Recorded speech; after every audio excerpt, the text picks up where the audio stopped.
Hello everyone, आप सभी का इंटेलिजेंस गैलेक्सी में स्वागत है। आई होप आप सभी अच्छे होंगे, स्वस्थ होंगे, मस्त होंगे। तो चलिए, आज का जो मेरा टॉपिक है वो होम साइंस सेकेंड सेमेस्टर के सिलेबस का है। सेकेंड सेमेस्टर के सिलेबस की बात की जाए तो जो टॉपिक आपका होगा वो वस्त्र परिधान और परिवार संसाधन प्रबंधन का परिचय होगा। अब इसमें आपका 2 पार्ट है। पार्ट ए में आपको 4 यूनिट देखना होगा, पार्ट बी में भी आपको 4 यूनिट देखना होगा। इस प्रकार टोटल आपको 8 यूनिट देखना होगा, ठीक है। अब फर्स्ट पार्ट ए की बात करें तो फर्स्ट यूनिट की बात किया जाए तो इसमें आपको परिचय देखना होगा, वस्त्र और परिधान का परिचय होगा। आपको पता है कि वस्त्र और परिधान में डिफरेंस होता है। परिधान क्या होता है? परि मीन्स ऊपर और धान मीन्स धारण करना, जिसे ऊपर धारण किया जाए वो आपका परिधान है। फिर देखिए अगला पॉइंट है, दैनिक जीवन में इसका क्या महत्व होता है। स्रोत के आधार पर कपड़े के रेशे का वर्गीकरण। रेशे के सामान्य गुण कौन से होते हैं, रेशा किसे कहा जाता है, ठीक है। ये आपका फर्स्ट यूनिट में था। सेकेंड यूनिट की बात की जाए तो सेकेंड यूनिट आपका है निर्माण प्रसंस्करण गुण और उपयोग। किसके ये सारे के सारे पॉइंट हैं रेशों के बारे में। पहला जो आपका रेशा है वो सेलोजिक जगत का है, यानी फाइबर मीन्स होता है रेशा, ठीक।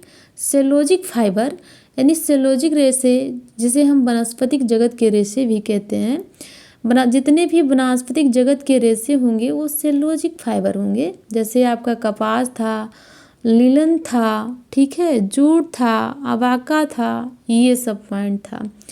फिर आप देखेंगे प्रोटीन रेशा। प्रोटीन रेशा जैसे जिसको फ्राडिज रेशा के नाम से भी जानते हैं, जानतो रेशा के नाम से भी जानते हैं। और आपको पता है जो प्रोटीन रेशा होता है वो 2 ही प्रकार का होता है, एक आपका ऊन है और दूसरा आपका रेशम है। इसी प्रकार सिंथेटिक रेशा के बारे में हम देखते हैं। सिंथेटिक रेशा जैसे आपका ये सिंथेटिक रेशा किसको कहते हैं? मानवकृत रेशा है, जो मानव के द्वारा केमिकल विधियों से बनाया जाता है, उसी को सिंथेटिक रेशा कहा जाता है, ठीक है। अब सिंथेटिक रेशा में जैसे आपका नायलॉन हो गया, पॉलिस्टर हो गया, रेयान हो गया, एक्रिलिक हो गया, ठीक। अब थर्ड यूनिट में देखते हैं। थर्ड यूनिट में देखना होगा धागा से कपड़ा, यानी आपको पता है कि रेशे से ही धागा बनता है और धागे से क्या बनता है? कपड़ा बनता है। फिर कपड़े से ही क्या होता है? पहनने योग्य वस्त्र बनता है, ठीक है। अब आगे देखते हैं धागा से कपड़ा में, यानी धागे की परिभाषा को देखेंगे, उनके कौन कौन से गुण होते हैं उसके बारे में देखेंगे। विभिन्न प्रकार के कपड़े का निर्माण कैसे होता है, कपड़े की बुनाई कैसे होती है, ब्रेंडिंग क्या है, कपड़े की बुनाई और बुनाई के कितने स्टेप होते हैं, चरण होते हैं, इन सब के बारे में देखेंगे। फिर बुनाई के प्रकार की बात की जाए तो इसमें बुनियादी बुनाई क्या है और सजावटी बुनाई क्या है, इसके बारे में हम लोग क्या करेंगे? डीपली डिस्कस करेंगे। अब फोर्थ यूनिट जो आपका है, फोर्थ यूनिट में आपका है वस्त्र निर्माण, यानी वस्त्र निर्माण के जो उपकरण हैं वो कितने उपकरण हैं, सिलाई मशीन का परिचय और उनकी पुर्जों का देखभाल हम कैसे करेंगे, ड्राफ्टिंग क्या है, ड्रेपिंग क्या है, फ्लैट पैटर्न क्या है, पैटर्न बनाने के फायदे कौन कौन से होते हैं, परिधान सिलाई के लिए जो प्रारंभिक चरण होता है, लेआउट कैसे बनता है, पीकिंग क्या है, कटिंग क्या है, इन सब के बारे में हम क्या करेंगे? डीपली डिस्कस करेंगे। अब पार्ट बी में हम देखते हैं। पार्ट बी की बात की जाए तो पार्ट बी में भी कितने यूनिट हैं? 4 यूनिट हैं, ठीक है, 4 यूनिट हैं। अब यहाँ हम पार्ट बी में जो 5th यूनिट है उसके बारे में देखते हैं, गृह प्रबंधन का परिचय, ठीक है। अब गृह प्रबंधन के परिचय में हम देखेंगे कि बुनियादी अवधारणाएं क्या हैं, प्रबंधन के उद्देश्य कौन कौन से होते हैं, प्रबंधन की बाधाएं कौन कौन सी होती हैं। प्रबंधन की प्रक्रिया की बात की जाए तो मेनली 3 स्टेप होते हैं, एक आयोजन होता है, फिर नियंत्रण होता है और मूल्यांकन होता है। लेकिन यहाँ योजना, आयोजन, नियंत्रण और मूल्यांकन के बारे में देखेंगे।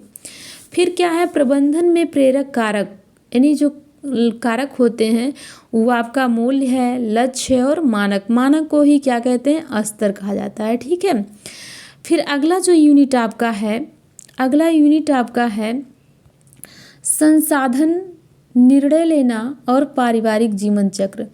संसाधनों के उपयोग को प्रभावित करने वाले कौन कौन से कारक हैं, प्रबंधन में निर्णय लेने के कौन कौन से चरण हैं, पारिवारिक जीवन चक्र के कितने चरण होते हैं, इनके बारे में हम क्या करेंगे, डीपली डिस्कस करेंगे।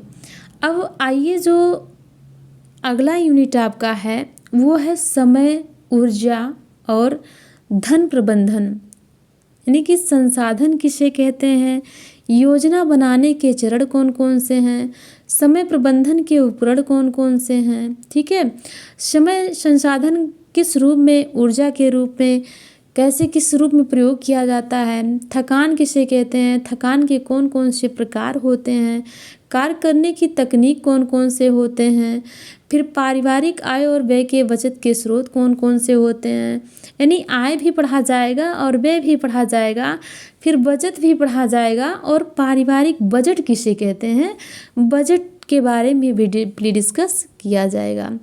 अगला जो यूनिट है आपका वो है क्या वो है कार्य सरलीकरण और घरेलू उपकरण। कार्य सरलीकरण की बात की जाए तो कार्य सरलीकरण में किसी भी कार्य को कम से कम समय में अच्छा से अच्छा किया जाए, वही आपका क्या है, कार्य सरलीकरण है। तो इसमें हम घरेलू उपकरण के बारे में देखेंगे। कार्य सरलीकरण का अर्थ क्या है, उसका परिभाषा, उसके तकनीक और मुंडल ने जो नियम दिया है उसके बारे में हम डीपली डिस्कस करेंगे।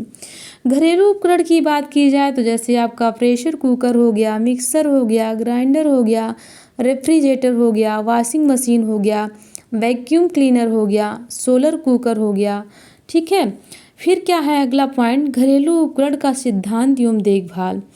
अब इतने सारे के सारे जो पॉइंट आपके थे वो सेकेंड सेमेस्टर के सिलेबस की बात है।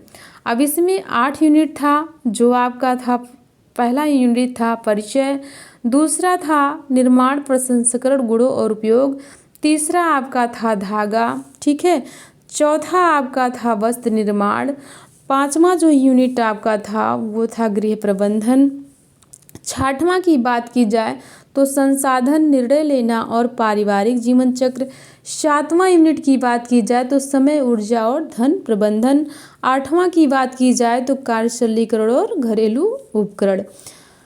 आई होप आप सभी को समझ में आ गया होगा। आप सभी से कहीं नोट डाउन कर लीजिए या इसको स्क्रीनशॉट ले लीजिए या फिर डाउनलोड कर लीजिएगा। Okay bye.